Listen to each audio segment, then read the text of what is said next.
இன்னைக்கு தமிழ்நாட்டுல நிலவுக்கு யார் முதல்ல போனதுன்னு கேட்டா குழந்தை கரெக்டா பதில் சொல்லும். Correct, Armstrong. ஆனா வடக்கிலே இருக்கக்கூடிய சில பேரை கேட்டீங்கன்னா ஹனுமன் தான் முதலிலே நிலாவுக்கு போனவர் என்று கதை சொல்லி கொண்டிருக்கக்கூடியவர்கள் இந்த தமிழ்நாட்டிலே தலைவர்களாக இல்லை. எனக்கு ஒரே ஒரு மகிழ்ச்சி, நல்ல வேளை அவங்களுக்கு நமக்கு நிலால ஒரு பாட்டி இருக்குன்னு ஒரு கதை சொல்லி வளர்ப்போம் குழந்தைங்களுக்குலாம். அந்த கதையை அவங்களுக்கு யாரும் சொல்லலை.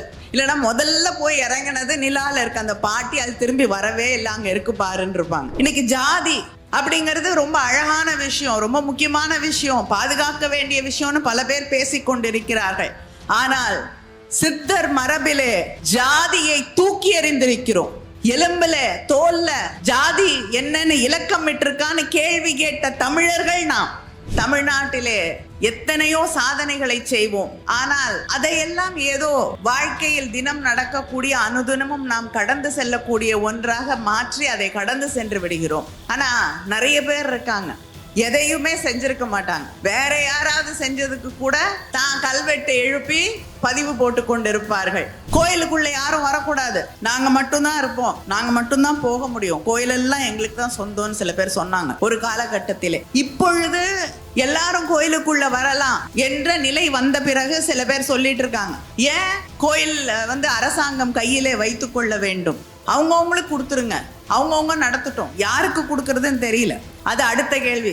யாருக்கு கொடுக்கணும்னு நீங்க சொல்லுவீங்கன்னு எங்களுக்கும் தெரியும். கிளாசிக்கல் லாங்குவேஜ் அப்படின்னு சொல்லி சமஸ்கிருதத்திற்கு கோடி கோடியாக ஒன்றிய அரசாங்கம் செலவு செய்து கொண்டிருக்கிறது. ஆனால் தொன்மை இருக்கலாம், தொடர்ச்சி அந்த மொழிக்கு கிடையாது. ஆனால் தமிழுக்கு என்று தொன்மையும் இருக்கிறது, தொடர்ச்சியும் இருக்கிறது. இன்னைக்கு வரைக்கும் வெங்கடேசன் அவர்கள் பேசும்பொழுது குறிப்பிட்டார், தூத்துக்குடிக்கும் மதுரைக்கும் ஒரு போட்டி நடைபெற்று கொண்டிருக்கிறது என்று. தொடர்ந்து என்னோடு பல முறை அவர் சண்டையிட்டு இருக்கிறார். தூத்துக்குடியில் ஏதாவது ஒரு நிகழ்ச்சினா எல்லாம் தூத்துக்குடியில் தான் பண்ணுறீங்க அப்படின்னு முதல்ல ஆளாக என்னை தொலைபேசியில் அழைப்பார், இல்லை அல்லது என்னை நேரில் சந்திக்கும் பொழுது விமான நிலையம், அதுக்கும் தமிழ்நாடு அரசு என்ன பண்ண முடியும், ஆனா விமான நிலையம் அது விரிவுபடுத்தப்பட்ட போது கூட நீங்க எப்படி பண்ணலாம், மதுரையில இவ்வளவு நல்ல விமான நிலையம் இருக்கு, ஆனா தூத்துக்குடி விமான நிலையம் விரிவுபடுத்தப்பட்ட போது அதற்கும் என்னோடு ஒரு போட்டிக்கு வந்தார். நான் இன்று இந்த தமுக்கம் மைதானத்திலே புத்தக திருவிழாவிலே நடைபெற்று கொண்டிருக்கக்கூடிய இந்த அரங்கத்திற்குள் வந்த பொழுது அவரிடம் ஒன்றை தெளிவாக தெரிவித்தேன், இனிமேல தூத்துக்குடிக்கும் உங்களுக்கும் போட்டின்னு ஏதாவது சொன்னீங்கன்னா நான் பெரிய சண்டைக்கு வந்துடுவேன். ஏன்னா ஒரு புத்தக திருவிழா நடத்துவதற்கு இவ்வளவு பெரிய அரங்கத்தை வைத்திருக்கக்கூடிய ஊர் மதுரை. அது மட்டும் இல்லை, நம்முடைய முதலமைச்சர் அண்ணன் தளபதி அவர்கள், தலைவர் கலைஞர் அவர்களுடைய வாழ்நாள் முழுவதும் புத்தகங்களை நேசித்த தலைவர் கலைஞர் அவர்களுடைய பெயரால் ஒரு மிகப்பெரிய நூலகத்தை எழுப்பி இருப்பது மதுரையில தான். ஒரு புத்தக திருவிழாவிற்கு இத்தனை வாசகர்கள் ஒரு புத்தக நிகழ்ச்சியிலே கலந்து கொள்வது, அதை விட பெருமை வேற எதுவும் கிடையாது. அதனால இதற்கு மேல் என்னோடு எதற்கும் அவர் போட்டிக்கு வருவதற்கு அனுமதி இல்லை என்று இந்த மேடையிலே நான் தெரிவித்துக் கொள்கிறேன். அதே போல அவர் பேசிக்கொண்டிருக்கும் பொழுது நான் அது செப்பு பட்டயம் இல்லை தங்க பட்டயம் என்று பதிவு செய்தேன் என்று நான் அதுக்கு முன்னாடி ஒன்று சொல்ல விரும்புகிறேன். நான் எவ்வளவு ஆர்வத்தோடு கவனத்தோடு அவருடைய பேச்சை தூத்துக்குடியில் இல்லைன்னா கூட நெல்லையில் இருந்தாலும் கேட்டுக்கொண்டிருக்கிறேன் என்பதே சான்றுதான். ஏனென்றால் தொடர்ந்து தமிழ் மண்ணுக்காகவும் தமிழர்களுடைய உரிமைகளுக்காகவும் தமிழ்நாட்டின் பெருமைகளுக்காகவும் நம்முடைய இலக்கியம், நம்முடைய பாரம்பரியம், நம்முடைய வரலாறு, இவற்றை நம்மிடமிருந்து தொடர்ந்து பிடுங்க நடக்கக்கூடிய முயற்சிகளை நம்மோடு நின்று தொடர்ந்து போரிடக்கூடிய ஒரு நாடாளுமன்ற உறுப்பினராக அங்கே குரல் கொடுத்து கொண்டிருக்கக்கூடிய, போரிட்டு கொண்டிருக்கக்கூடிய ஒரு நாடாளுமன்ற உறுப்பினராக அவர் செயல்பட்டு கொண்டிருக்கிறார். அவருக்கு என்னுடைய வாழ்த்துக்களை இந்த மேடையிலே நான் பதிவு செய்ய விரும்புகிறேன். இங்கே இன்று எனக்கு தரப்பட்டிருக்கக்கூடிய தலைப்பு தெற்கின் எழுச்சி. நான் கூட நினைத்தேன், தெற்கின் எழுச்சியை பத்தி பேசுறதுக்கு என்ன இருக்கு இல்லையா? கண்கூடாக நாம் தினம் பார்த்து கொண்டு வாழ்ந்து கொண்டிருக்கக்கூடிய ஒரு நிதர்சனத்தை, அதை பதிவு செய்ய வேண்டிய நேரத்திலே இந்த மேடையிலே நான் நின்று கொண்டிருக்கிறேன். ஏன்னா பல நேரங்களில் நம்முடைய பெருமைகளை, நம்முடைய நிலையை நாம் பதிவு செய்வதில்லை. தமிழ்நாட்டிலே எத்தனையோ சாதனைகளை செய்வோம், ஆனால் அதையெல்லாம் ஏதோ வாழ்க்கையில் தினம் நடக்கக்கூடிய அனுதினமும் நாம் கடந்து செல்லக்கூடிய ஒன்றாக மாற்றி அதை கடந்து சென்று விடுகிறோம். ஆனால் நிறைய பேர் இருக்காங்க, எதையுமே செஞ்சிருக்க மாட்டாங்க. வேற யாராவது செஞ்சதுக்கு கூட தான் கல்வெட்டு எழுப்பி பதிவு போட்டு கொண்டிருப்பார்கள். இப்படிப்பட்ட ஒரு நிலையிலே நாம் நம்மை பற்றி பேச வேண்டும் என்ற அந்த காரணத்திற்காகத்தான் இங்கே இருக்கக்கூடிய வெங்கடேசன் அவர்களும் நம்முடைய மாவட்ட ஆட்சியர் அவர்களும் தெற்கின் எழுச்சி பற்றி பேச வேண்டும் என்று என்னை அறிவுறுத்தி இருக்கிறார்கள் என்று நினைக்கிறேன். தெற்கை பற்றி நம்ம பேசணுன்னாலே, தென் மாநிலங்களை பற்றி பேச வேண்டும் என்றாலே அது மற்ற இடங்களில், இந்த நாட்டின் மற்ற பகுதிகளிலிருந்து சற்று வித்தியாசப்பட்டது. தமிழை பற்றி பேசும் பொழுது தொன்மையும் தொடர்ச்சியும் இருக்கக்கூடிய ஒரு மொழி என்று பெருமையோடு பேசுவோம். ஏன்னா நிறைய மொழிகள் கிளாசிக்கல் லாங்குவேஜஸ் என்ற அந்த பெருமையை பெற்றிருக்கலாம், ஆனால் இன்னைக்கு பேசக்கூடிய ஆட்கள் கிடையாது. இந்தியாவில் கிளாசிக்கல் லாங்குவேஜ் அப்படின்னு சொல்லி சமஸ்கிருதத்திற்கு கோடி கோடியாக, நூற்றுக்கணக்கான கோடிகளாக ஒன்றிய அரசாங்கம் செலவு செய்து கொண்டிருக்கிறது. ஆனால் தொன்மை இருக்கலாம், தொடர்ச்சி அந்த மொழிக்கு கிடையாது. இன்னைக்கு எங்க உட்கார்ந்துருக்க எத்தனை பேர் எழுந்து சமஸ்கிருதத்தில் பேசுங்கன்னு சொன்னா பேசுவீங்கன்னு எனக்கு தெரியல. ஆனால் தமிழுக்கு என்று தொன்மையும் இருக்கிறது, தொடர்ச்சியும் இருக்கிறது. இன்னைக்கு வரைக்கும் தமிழர்கள் எங்கெங்கு வாழ்ந்து கொண்டிருக்கிறார்களோ, சில இடங்கள்ல பேசக்கூடிய வாய்ப்பு இல்லைன்னா கூட அந்த இளைஞர்களை பார்க்கும் பொழுது தமிழ்ல பாட தெரியுது.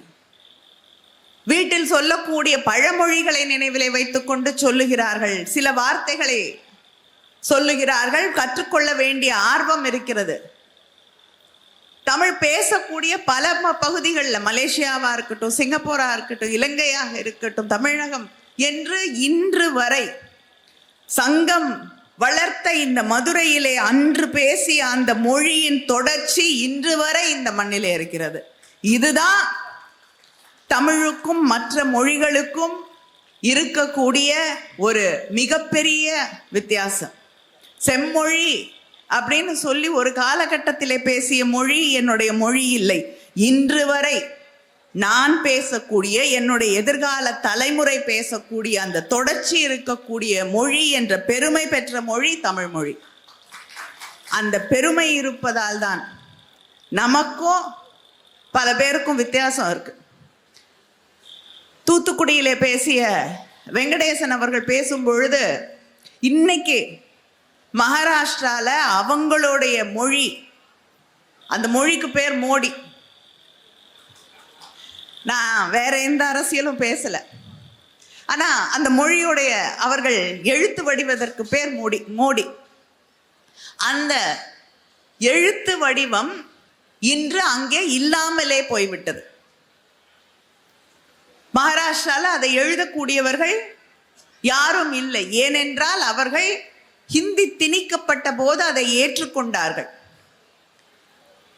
தேவநாகரி திணிக்கப்பட்ட போது அதை ஏற்றுக்கொண்டார்கள்.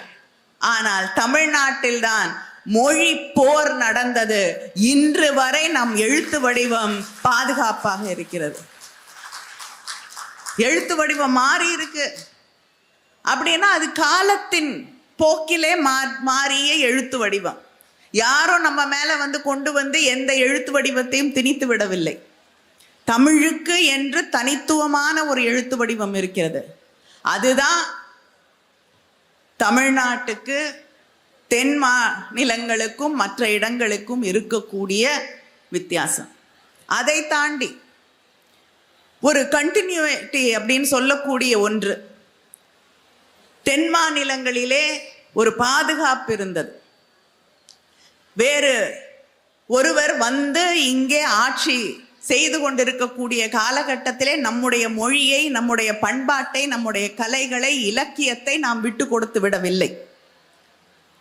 இந்த பகுதியின் பாதுகாப்பு நம்முடைய மொழியை, இலக்கியங்களை, பண்பாட்டை, கலை வடிவங்களை பாதுகாத்திருக்கிறது.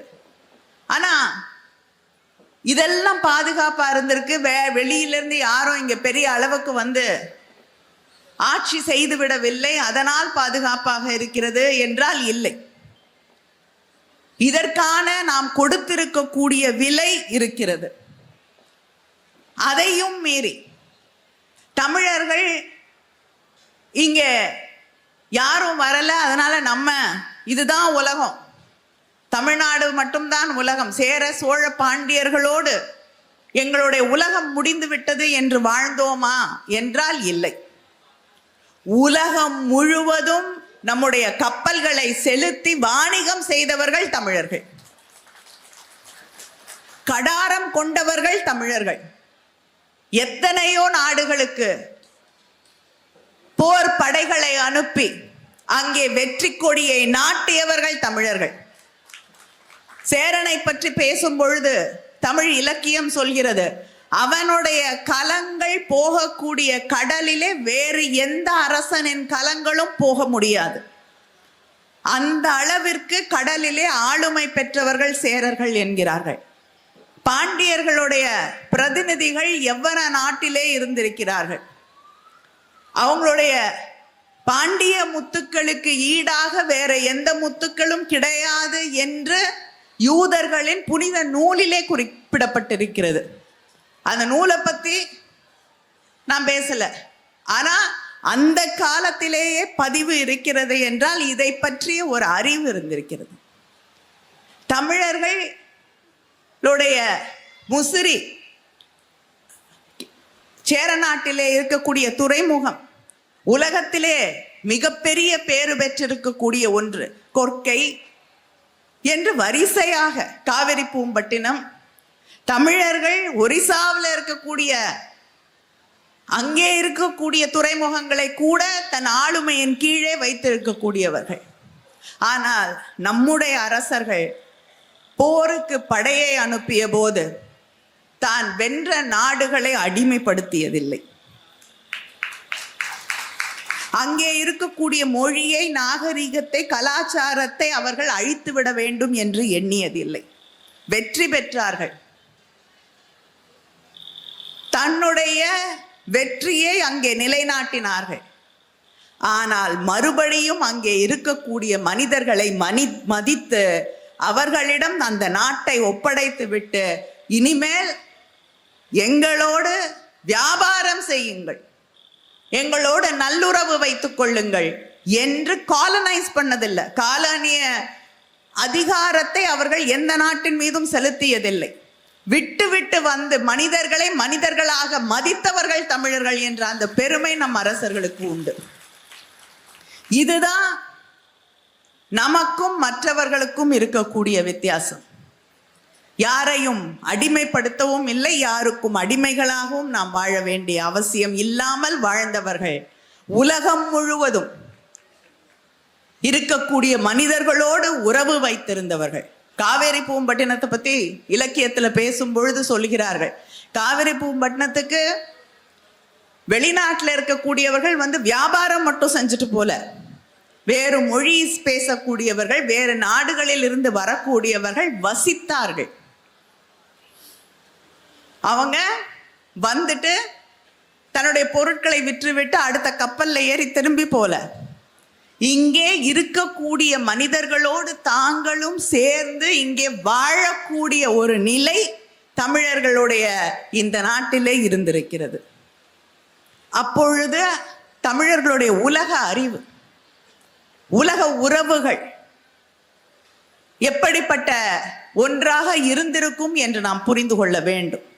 ஆனால் உலகத்தில் நடக்கக்கூடிய விஷயங்களை புரிந்து கொண்டவர்கள், தன்னுடைய நாட்டை பற்றி மற்றவர்கள் தெரியும்படி, போற்றும்படி, மதிக்கும்படி வாழக்கூடிய மனிதர்களாக தமிழர்கள் வாழ்ந்திருக்கிறார்கள்.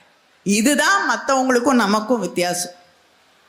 அதனால தான் இன்னைக்கு தமிழ்நாட்டில் யாரும் போய் யாரை கேட்டாலும் சொல்லு, நீ யாரை வேணாலும், இங்கே குழந்தைங்க நிறைய பேர் இருக்காங்க. நிலவுக்கு யார் முதல்ல போனதுன்னு கேட்டால் குழந்தை கரெக்டாக பதில் சொல்லும். என்ன பதில் சொல்லுவாங்க? Correct, Armstrong. ஆனால் வடக்கில் இருக்கக்கூடிய சில பேரை கேட்டிங்கன்னா எனக்கு ஒரே ஒரு மகிழ்ச்சி, நல்ல வேளை அவங்களுக்கு நம்ம நிலாவில் ஒரு பாட்டி இருக்குன்னு ஒரு கதை சொல்லி வளர்ப்போம் குழந்தைங்களுக்கெல்லாம், இல்லையா? அந்த கதையை அவங்களுக்கு யாரும் சொல்லலை. இல்லைன்னா முதல்ல போய் இறங்கினது நிலாவில் இருக்க அந்த பாட்டி, அது திரும்பி வரவே இல்லை, அங்கே இருக்கு பாருன்னு இருப்பாங்க. இப்போ ஹனுமன் தான் முதலிலே நிலாவுக்கு போனவர் என்று கதை சொல்லி கொண்டிருக்கக்கூடியவர்கள் இந்த தமிழ்நாட்டிலே தலைவர்களாக இல்லை. ஏன்னா தொடர்ந்து சிந்திக்கக்கூடிய ஒரு பாரம்பரியத்திலே வந்தவர்கள், கேள்வி கேட்கக்கூடிய ஒரு பாரம்பரியம் நமக்கு தொடர்ந்து இருந்திருக்கிறது. மத நம்பிக்கை இருந்தது. நாம் அரசர்களை போற்றினோம், மதித்தோம், புகழ்ந்தோம், யாரும் மறுக்க முடியாது. ஆனால் அதே நேரத்தில் தமிழ்நாட்டிலே எதுவாக இருந்தாலும் அதை எதிர்த்த கலக குரல்கள் தொடர்ந்து இருந்து கொண்டிருந்திருக்கிறது. இதே மதுரையில் தான் கண்ணகி ஒரு அரசனை எதிர்த்து கேள்வி கேட்டாள். வேற எங்கேயாவது ஒரு பெண் நீதிக்காக ஒரு அரசனை பார்த்து கேள்வி கேட்டு முட்டாள் அரசனே என்று அவனை பார்த்து அழைக்க முடியுமா? வேற எங்கேயாவது உலக இலக்கியங்களில் படிச்சிருக்கோமா? இல்லை. அந்த அரசன் தான் தவறு செய்து விட்டவும், சாதாரண ஒரு சாமானிய மனிதர்களுக்கு தவறு இழைத்து விட்டோம் என்று உயிர் விட்ட கதைகளை கேட்டிருக்கிறோமா? இல்லை. புராணமாக இருக்கட்டும், சங்கத்தமிழ்ல கடவுள் என்று சொல்லக்கூடிய ஒரு மனிதனை எதிர்த்து கேள்வி கேட்டு நீ சொன்னது தவறு என்று நக்கீரன் சொல்லக்கூடிய கதையை எழுதியது தமிழ்நாடு. அதனால இந்த கலக குரல்கள், இன்னைக்கு ஜாதி அப்படிங்கிறது ரொம்ப அழகான விஷயம், ரொம்ப முக்கியமான விஷயம், பாதுகாக்க வேண்டிய விஷயம்னு பல பேர் பேசிக்கொண்டிருக்கிறார்கள். ஆனால் சித்தர் மரபிலே ஜாதியை தூக்கி எறிந்திருக்கிறோம். எலும்புல தோல்ல ஜாதி என்னன்னு இலக்கம் விட்டிருக்கான்னு கேள்வி கேட்ட தமிழர்கள் நாம். ஒரு பெண் ஆண்டாள், இந்த சமூகம் சொல்லக்கூடிய திருமணம் இது எனக்கு வேண்டாம், நான் பெருமாளை நேசிக்கிறேன், வேறு யாரையும் நான் தொடமாட்டேன், வேறு யாரும் என்னை நெருங்க முடியாது, இந்த சமூகம் சொல்லக்கூடிய எந்த அமைப்பையும் நான் ஏற்றுக்கொள்ள தயாராக இல்லை என்று பாட்டு எழுதிய மண் இந்த மண். இப்படி எதுவாக இருந்தாலும் பிறப்புக்கும் எல்லா உயிர்க்கும், அதே திருவள்ளுவர் தான் சொல்றாரு, நீ பிறப்பால யாரா இருந்தாலும் பரவாயில்ல, நீ எப்படிப்பட்ட வாழ்க்கையை வாழ்கிறாயோ அதுதான் நீ யார் என்று நிர்ணயிக்கும் என்று ஜாதியை தூக்கி எறிந்த சமூகம் இந்த சமூகம். ஏனென்றால் கேள்வி கேட்க தெரிந்த சமூகம், அறிவியல் ரீதியாக சிந்திக்க தெரிந்த சமூகம். ஆதிச்சநல்லூர்ல நம்முடைய முதலமைச்சர் அவர்கள் மிக பெருமையோடு சொன்னார்கள், இனிமேல் உலக சரித்திரத்தை எழுத வேண்டும் என்றால் அது தமிழகத்தின் மண்ணிலிருந்து தான் எழுதப்பட வேண்டும் என்று. அதற்கு காரணம் 5300 வருஷத்துக்கு முன்னாடி இரும்பின் காலம் தமிழ்நாட்டிலிருந்து இந்தியாவிலேயே, உலகத்திலேயே 5300 ஆண்டுகளுக்கு முன்னால் இரும்பு ஆதிச்சநல்லூரிலே பயன்படுத்தப்பட்டிருக்கிறது என்ற அந்த அரசியல் அடிப்படையிலான, நம்ம சும்மா சொல்லலை, பல பேர் பல விஷயங்களை சும்மா சொல்லிட்டு போவாங்க.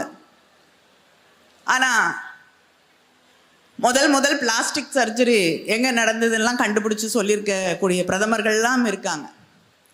ஆனால் நம்ம முதலமைச்சர் நம்முடைய அரசு அப்படி சொல்லவில்லை.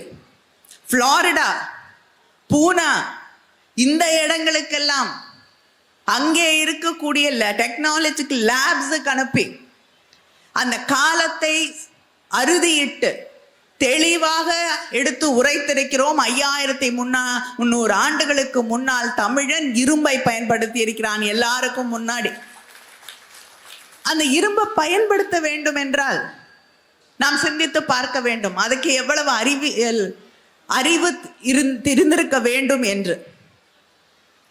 அதை ஒரு உலோகம் என்று கண்டுபிடித்து அதை பயன்படுத்த முடியும் என்று கண்டுபிடித்து, அது திடமான உலோகம் என்று கண்டுபிடித்து, அதை எப்படி மண்ணிலிருந்து எடுத்து உருக்கி அதை பயன்படுத்த வேண்டும் என்று சிந்தித்து அதை செயல்படுத்தி இரும்பை பயன்படுத்துகிறார்கள் என்றாலே அடுத்த கட்டத்திற்கு போயிட்டாங்க.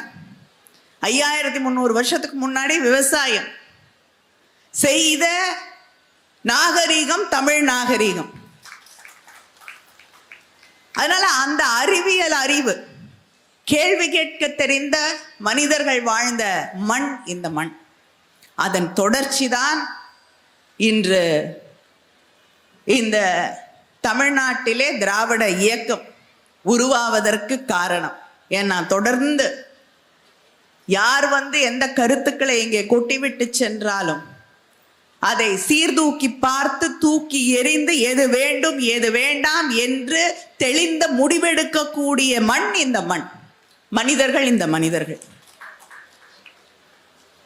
கோயிலுக்குள்ள யாரும் வரக்கூடாது, நாங்க மட்டும்தான் இருப்போம், நாங்க மட்டும்தான் போக முடியும், கோயிலெல்லாம் எங்களுக்கு தான் சொந்தம்னு சில பேர் சொன்னாங்க ஒரு காலகட்டத்திலே. இப்பொழுது எல்லாரும் கோயிலுக்குள்ள வரலாம் என்ற நிலை வந்த பிறகு சில பேர் சொல்லிட்டு இருக்காங்க, ஏன் கோயில் அரசாங்கம் கையிலே வைத்துக்கொள்ள வேண்டும், அவங்கவுங்களுக்கு கொடுத்துருங்க, அவங்கவுங்க நடத்தட்டும். யாருக்கு கொடுக்கறதுன்னு தெரியல, அது அடுத்த கேள்வி. யாருக்கு கொடுக்கணும்னு நீங்க சொல்லுவீங்கன்னு எங்களுக்கும் தெரியும். ஆனா இந்த கேள்விக்கு முன்னால் சில பேர் புதிய சரித்திரத்தை எழுதுகிறார்கள். நிறைய பாட புத்தகத்திலே புதுசா சரித்திரம் எழுதக்கூடியவர்கள் இங்கேயும் எழுதுகிறார்கள். மதுரையிலே முதலாக 1939 மீனாட்சி அம்மன் கோயிலுக்கு வைத்தியநாத ஐயர் அவர்கள்தான் கோயில் நுழைவு போராட்டத்தை முன்னெடுத்தார்கள். கூட கக்கன் போன்றவர்கள் எல்லாம் இருந்தார்கள் என்று சொல்லக்கூடியவர்கள் நான் இல்லை என்று மறுக்கவில்லை. 39 கோயில் நுழைவு போராட்டம் நடந்தது. ஆனா அவங்க யாரும் கைது பண்ணப்படவில்லை, யாரும் சிறைக்கு அனுப்பப்படவில்லை. ஏனென்றால் அதற்கு காரணம் இருக்கிறது. அதுக்கு முன்னாடி 20களின் ஆரம்பத்தில் 21, 22 காங்கிரஸ் மாநாட்டிலே தந்தை பெரியார் அவர்கள் ஒரு தீர்மானத்தை கொண்டு வருகிறார். எல்லா ஜாதியினரும் கோயிலுக்குள் அனுமதிக்கப்பட வேண்டும் என்ற தீர்மானத்தை அவர் கொண்டு வருகிறார். அந்த தீர்மானம் அப்பொழுது இருக்கக்கூடியவர்களால் நிராகரிக்கப்படுகிறது. ஆனால் கருத்து பதிவு செய்யப்படுகிறது, மக்களிடையே விவாதத்துக்கு வருகிறது. பிறகு வைக்கத்துக்கு செல்கிறார், போராட்டங்களை நடத்துகிறார். இங்கே நீதி கட்சி ஆட்சிக்கு வருது. 22 அவங்க கோயில்களை அரசு எடுத்துக்கொள்ள வேண்டும் என்று Madras Hindu religious and charitable endowment act அப்படிங்கிறத கொண்டு வராங்க. அப்பயே செலக்ட் கமிட்டிக்கு அனுப்பியிருக்காங்க. அதாவது ஒரு மசோதாவை கொண்டு வரணும்னா அதை பற்றி தெரிந்தவர்களோடு கலந்து ஆலோசிப்பது, அங்கே இருக்கக்கூடிய மக்கள் பிரதிநிதிகளுடைய கருத்துக்களை கேட்பது, அதுக்கு பிறகு இந்த மசோதாவை சட்டமன்றத்துக்கு கொண்டு வருவதுன்னு. எனக்கு ஒரு காலகட்டத்திலே நாடாளுமன்றத்திலும் அது நடந்தது. எனக்கு தெரியல, இப்போ சு வெங்கடேசனுக்கெல்லாம் செலக்ட் கமிட்டிக்கு ஏதாவது அனுப்புனதெல்லாம் பார்த்த ஞாபகம் இருக்கா இல்லையான்னு தெரியல. நாங்கள் பார்த்துருக்கோம். அவர் வந்த பிறகு இந்த புதிய ஆட்சியிலே செலக்ட் கமிட்டிக்கெல்லாம் எதுவும் போகிறதில்லை. ஏன்னா அங்கே முடிவு பண்ணி வர பில்லை பெரும்பான்மை இருந்தால் பாஸ் பண்ணிடணும். ஆனால் அப்பொழுதே ஜனநாயகத்திலே நம்பிக்கை இருந்த நீதி கட்சி அதை செலக்ட் கமிட்டிக்கு அனுப்புது. 2 வருஷம் செலக்ட் கமிட்டி அதை பரிசீலனை செய்துவிட்டு 24ல் இந்த ஆக்டை கொண்டு வராங்க. அரசாங்கத்தின் கையிலே கோயில்கள், இந்த ஜெயின கோயில்களை எல்லாம் விட்டுட்டு இந்து கோயில்கள் அரசின் கைகளிலே எடுத்துக்கொள்ளப்படும் என்ற அந்த சட்டம் நிறைவேற்றப்பட்ட பிறகு இது அரசாங்க சொத்து. அதனால தான் 39ல் கோயில் நுழைவின் போது யாரும் கைது செய்யப்படவில்லை, சிறைக்கு அனுப்பப்படவில்லை என்பதை நாம் புரிந்து கொள்ள வேண்டும். அதே நேரத்தில் 1929ல் தமிழ்நாட்டில் ஈரோடில் கோயில் நுழைவு என்ற அந்த போராட்டத்தை கையில் எடுத்தது ஒரு பெண், நாகம்மையார் என்று பெரியாரின் இணையராக வாழ்ந்த பெண். பெரியார் அதை பற்றி பேசியிருக்காங்க. என்னுடைய மனைவி,